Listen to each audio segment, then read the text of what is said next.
Something পাইসি চ্যানেলে তোমাদের স্বাগতম। চলে এসেছি নতুন একটা ভিডিও নিয়ে। আর আজকের ভিডিওতে আমরা ক্লাস 9-এর নতুন কারিকুলামের গণিত বইয়ের বাস্তব সমস্যার সমাধানে সহজ সমীকরণ অধ্যায়টির দ্বিতীয় অংশ নিয়ে আলোচনা করব।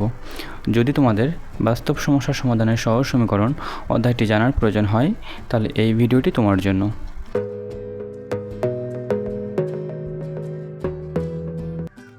আজকের ভিডিওতে আমরা নবম শ্রেণীর গণিত বইয়ের 125 পৃষ্ঠায় রাফিকে যে সমস্যাটি সমাধান করতে দেওয়া হয়েছিল, অর্থাৎ রাফিকে যে ভগ্নাংশটি নির্ণয় করতে বলা হয়েছিল, সেই সমস্যাটা আমরা আজকে সমাধান করব। তো এখানে সমস্যাটি বলা হয়েছে এমন যে কোনো ভগ্নাংশের লব এক্স এবং হর হচ্ছে ওয়াই, লবের সাথে 7 যোগ করলে ভগ্নাংশটির মান হয় 2 এবং হর থেকে 2 বিয়োগ করলে ভগ্নাংশটির মান হয় 1। ভগ্নাংশটির মান আমাদের নির্ণয় করতে বলা হয়েছে। তো এখানে ভগ্নাংশের লব এবং হর দিয়ে দিয়েছে। লব হচ্ছে এক্স এবং হর হচ্ছে ওয়াই, এবং লবের সাথে যখন আমরা 7 যোগ করব তখন হচ্ছে ভগ্নাংশটির মান হবে 2 এবং হচ্ছে ভগ্নাংশটির যে হর থেকে যখন 2 বিয়োগ করব তখন ভগ্নাংশটির মান হবে হচ্ছে 1। তাহলে ভগ্নাংশটির মান মানে ভগ্নাংশটি কী সেটা আমাদের নির্ণয় করতে বলা হয়েছে। তো আমরা সমাধান দিয়ে লিখবো, যেহেতু ভগ্নাংশের লব এবং হর দিয়ে দিয়েছে এবং আমরা জানি একটা ভগ্নাংশের ক্ষেত্রে লব হচ্ছে উপরে হয় এবং নিচে হচ্ছে হর হয়। তো আমরা সেটা লিখবো লব এক্স এবং হর যদি ওয়াই হয় তাহলে ভগ্নাংশটি কি হবে, তাহলে ভগ্নাংশটি হবে হচ্ছে এক্স বাই ওয়াই। লিখলাম এক্স বাই ওয়াই। এখন তাদের শর্তের দিকে আমরা খেয়াল করি। তাদের শর্তে বলা হয়েছে যে লবের সাথে যখন আমরা 7 যোগ করব তখন হচ্ছে ভগ্নাংশটির মান হবে হচ্ছে 7। তো লবের সাথে 7 যোগ করা মানে হচ্ছে এক্স এর সাথে 7 যোগ করা। তাহলে এক্স প্লাস 7 আমরা লিখতে পারি যে এক্স প্লাস 7 বাই নিচে হচ্ছে যে হর তো হরের জায়গায় থাকবে, হরের সাথে কোনো কিছু করতে বলা হয়নি। তো আমার লবের সাথে 7 যোগ করতে বলা হয়েছে, তাহলে আমরা লিখতে পারি যে এক্স প্লাস 7 নিচে হচ্ছে হর ওয়াই এবং এর মান হবে হচ্ছে তখন 2। তাহলে আমরা লিখতে পারি যে x plus 7 by y equal হচ্ছে 2। এটাকে আমরা 1 নং সমীকরণ দিতে পারি। তো এখানে যে ভগ্নাংশটা আমরা লিখছি, ভগ্নাংশ উপরে হচ্ছে এক্স, উপরেটাকে লব বলে এবং নিচেটাকে হর বলে, আমরা সবাই জানি এটা। তো শর্ত মতে আমরা এটা লিখলাম যে x plus 7 by y equal to, এটা হচ্ছে প্রথম শর্ত মতে আমরা একটা সমীকরণ পেলাম। এবং দ্বিতীয় শর্ত মতে বলা হয়েছে যে যখন হর থেকে 2 বিয়োগ করা হবে তখন ওই ভগ্নাংশটির মান হবে হচ্ছে 1। অর্থাৎ এক্ষেত্রে হচ্ছে আমার লব থেকে কোনো কিছু করতে বলা হয়নি, লবের সাথে কোনো কিছু যোগও করতে বলিনি, বিয়োগও করতে বলিনি। তোমার হর থেকে 2 বিয়োগ করতে বলা হয়েছে। তাহলে হর হচ্ছে নিচেরটা হচ্ছে ওয়াই। তাহলে ওয়াই থেকে আমরা যখন 2 বিয়োগ করব তখন হচ্ছে তার মান হবে হচ্ছে 1। অর্থাৎ তখন শর্ত মতে সমীকরণ আসবে এমন যে x by y minus 2 equal হচ্ছে 1। তো এটাকে আমরা 2 নং সমীকরণ দিতে পারি। তো এই সমস্যাটা কিন্তু আমাদের প্রতিস্থাপন পদ্ধতি বা অন্য আরেকটা পদ্ধতি আছে আর গুণন, সেই পদ্ধতি কিন্তু সমাধান করলে হবে না। এটা হচ্ছে আমাদের অপনয়ন পদ্ধতিতে সমাধান করতে হবে,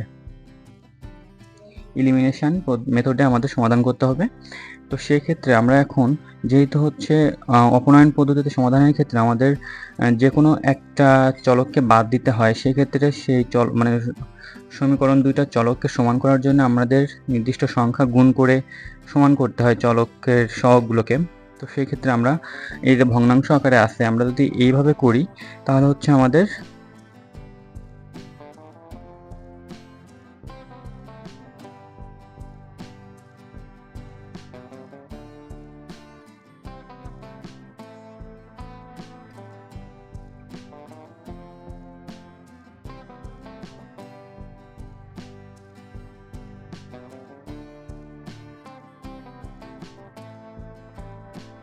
অসুবিধা হবে। তার জন্য আমাদের এক্স এবং ওয়াইকে এক জায়গায় নিয়ে আসতে হবে, বা পাশাপাশি যোগ আকারে বা বিয়োগ আকারে লিখতে হবে, এবং বাকি যে ধ্রুবক পদটা সেটা অন্য পাশে লিখতে হবে। তো এখানে যে আমাদের ছিল 1 নং সমীকরণে যে x plus 7 by y equal হচ্ছে 2, আমরা যে নিচে ওয়াইটা ভাগ আকার আছে ওটাকে আমরা ওপাশে গুণ করে দিতে পারি। সমান সমানের ওপাশে 2 এর সাথে গুণ করলে হবে হচ্ছে 2y, এবং ওই 2yটা যখন সমান সমানের ওপাশ থেকে এ পাশে আসবে তখন প্লাস 2y এ পাশে আসলে হবে হচ্ছে মাইনাস 2y। তাহলে আমরা লিখতে পারি যে এক্স মাইনাস 2y, এবং এখানে যে এক্স এর সাথে প্লাস 7 ছিল, প্লাস 7টা ওপাশে গেলে হবে হচ্ছে মাইনাস 7। তো এই আমরা সমীকরণ পেলাম হচ্ছে 3 নম্বরটা, যে এক্স মাইনাস 2y ইকুয়াল -7। এটাকে আমরা 3 নং সমীকরণ দিলাম। একইভাবে আমরা 2 নং সমীকরণ থেকে ওই একই কাজ করব, অর্থাৎ x/y-2 = 1। এখানে y-2 ওপাশে যদি গুণ করে দেওয়া হয় সেটা, তাহলে সরাসরি ওইটাই বসে যাবে। তাহলে আমরা লিখতে পারি x = y-2। এখন ওই প্লাস ওয়াইটা যখন এপাশে আসবে তখন মাইনাস ওয়াই হবে, তখন আমরা লিখতে পারি যে এক্স মাইনাস ওয়াই, আর পাশে -2 থেকে গেল। তাহলে সমীকরণ হবে 4 নম্বরটা এমন যে এক্স মাইনাস ওয়াই ইকুয়াল হচ্ছে -2। এখন যদি আমরা 4 নং থেকে 3 নং বিয়োগ করি তাহলে হচ্ছে আমরা ওয়াইয়ের মান পেয়ে যাব, কারণ আমরা দুইটা সমীকরণের দিকে লক্ষ্য করলে বুঝতে পারতেছি যে এক্স যে চলকটা আছে সেই চলক দুইটার ক্ষেত্রে প্রতিটা মানে চলক দুইটার ক্ষেত্রেই হচ্ছে তাদের সহগ হচ্ছে সমান। তো এখন যদি বিয়োগ করা হয় তাহলে এই এক্স চলকটা হচ্ছে কেটে যাবে বা বাদ পড়ে যাবে। তাহলে আমাদের এখানে শুধু থাকবে হচ্ছে ওয়াই। তাহলে আমরা এখন করব হচ্ছে 4 নং থেকে 3 নং সমীকরণ বিয়োগ করব। তো সেক্ষেত্রে 4 নং সমীকরণ ছিল হচ্ছে আমার এক্স মাইনাস ওয়াই ইকুয়াল হচ্ছে -2, সেটা আমরা লিখলাম। এবং হচ্ছে 3 নং সমীকরণ বিয়োগ করব। 3 নং সমীকরণ হচ্ছে এক্স মাইনাস 2y ইকুয়াল হচ্ছে -7। তো বিয়োগ করলে আমরা জানি যে নিচে যে সমীকরণটা লেখা হয় সেই সমীকরণের চিহ্ন চেঞ্জ হয়ে যায়। তাহলে আমরা প্লাস এক্স এর জায়গায় লিখলাম -x, আর হচ্ছে -2y এর জায়গায় লিখলাম +2y, এবং -7 এর জায়গায় লিখলাম হচ্ছে +7। সেক্ষেত্রে আমার এক্স আর এক্স, প্লাস এক্স আর -x কেটে গেল, এবং নিচেরটা এখন +2y, উপরেরটা হচ্ছে -y। তাহলে +2y থেকে একটা y যখন বাদ যায় তখন থাকে হচ্ছে শুধুমাত্র y। তাহলে y ইকুয়াল আমরা লিখতে পারি এখানে +7 আর ওখানে হচ্ছে -2। তো 7 থেকে যখন -2 বাদ যায় তখন থাকে হচ্ছে 5। তাহলে y এর মান পেয়েছি হচ্ছে আমরা 5।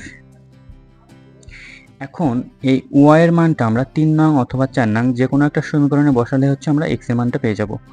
তাহলে হচ্ছে আমার যেটা সহজ সেখানে আমরা y এর মানটা বসাবো। তো সেক্ষেত্রে আমার 4 নং সমীকরণ হচ্ছে y সিঙ্গেল একাই আছে। তো আমরা যদি 4 নং সমীকরণে বসাই তাহলে আমাদের সুবিধা হবে। তাহলে আমরা লিখলাম যে y = 5 4 নং সমীকরণে বসিয়ে পাই। 4 নং সমীকরণে বসিয়ে পাই। তো সেক্ষেত্রে আমরা 4 নং সমীকরণ কি ছিল যে x - y ইকুয়াল হচ্ছে -2। তাহলে আমরা y = 5 বসাবো। তাহলে x ইকুয়াল আমরা লিখতে পারি যে x - 5 ইকুয়াল হচ্ছে -2। আমরা y এর মানটা বসিয়ে দিলাম, যে y ইকুয়াল যে 5 পেয়েছি সেই y এর মানটা এখানে বসিয়ে দিলাম। তাহলে -5টা ওপাশে গেলে হবে +5। তাহলে আমরা লিখতে পারি যে x ইকুয়াল +5 আর ওপাশে ছিল হচ্ছে -2। তাহলে -2। তাহলে 5 থেকে 2 বিয়োগ করলে থাকবে হচ্ছে 3। তাহলে x এর মান পেয়েছি হচ্ছে আমরা 3। তাহলে আমরা খুব সহজে কিন্তু এই সমস্যাটা সমাধান করে ফেললাম। তাহলে এক্ষেত্রে আমরা লিখতে পারি যে নির্ণীয় সমাধান বা আমাদের ভগ্নাংশ নির্ণয় করতে বলা হয়েছে। তো এখানে ভগ্নাংশটি হবে, ভগ্নাংশটি কী ছিল প্রথমে আমরা ধরে নিয়েছিলাম যে ভগ্নাংশটি হচ্ছে লব হচ্ছে x এবং ভর হচ্ছে y। তাহলে ভগ্নাংশটি হবে হচ্ছে x/y। তাহলে ভগ্নাংশটি কি হবে x/y। তাহলে x এর মান 3 এবং y এর মান হচ্ছে 5। তাহলে আমরা ভগ্নাংশটি লিখতে পারি হচ্ছে 3/5। এটাই হচ্ছে অ্যান্সার। তো চলো একটু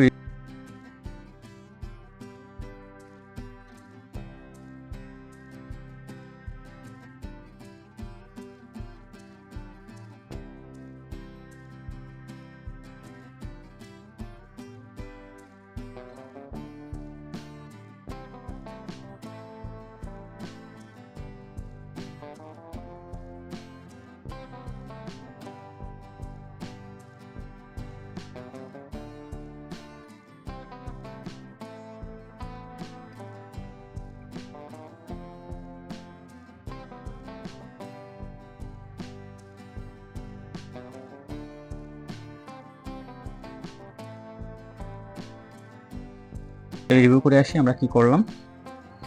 আমরা হচ্ছে প্রথমত হচ্ছে লবকে x ধরছি এবং হরকে y ধরে ভগ্নাংশটি করেছি হচ্ছে x/y। তারপরে হচ্ছে প্রথম শর্ত মতে আমাদের যে শর্ত দিয়েছিল সেই x + 7/y = 2, অর্থাৎ আমার লবের সাথে 7 যোগ করলে মান দিয়েছিল 2। এবং 2 নম্বর শর্তে বলা হয়েছিল যে হর থেকে 2 বিয়োগ করলে মান হবে হচ্ছে 1।